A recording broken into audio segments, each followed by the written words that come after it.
Kapag nabasa ang inyong hoverboard o ito'y nalublob sa tubig, huwag nyo itapon kung hindi na ito aandar.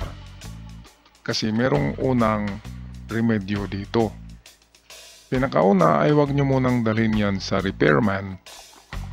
Buksan nyo muna gamit ang inyong mga Phillips screw at unang gawin ay patuyuin ito. At siguraduhin na ang mga connection nito ay alam mo kung paano ipagdugtong. Okay, kumuha lamang ng blower sa buhok at katamtaman lang na init ang i-apply hanggang sa matuyo ang mga wirings at ang mga switches nito. Okay, siguraduhin lang na walang maputol na wirings at walang open connection na nabunot mo. Kaya kailangan dito ay kabisaduhin mo ang mga connection ng wiring na inyong tinanggal para pag katapos patuyuin gamit ang inyong blower ay maibalik nyo sa dating mga connections. Yan lang ang pinaka-sekreto na walang maiwan na open connection ng mga wirings. Siguraduhin din na tuyong-tuyo ang battery nito kasi ang battery ang nagpa-power ng inyong hoverboard. Okay, so keep on watching until the end of this video at kung nagustuhan nyo ang video, huwag kalimutan i-subscribe ang channel para sa mga susunod na mga uploads natin. Maraming salamat!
Dito ay tapos na nating pinatuyo ang lahat ng parte, lahat ng connections, lahat ng wirings, battery, at naibalik na muli ang casing nito.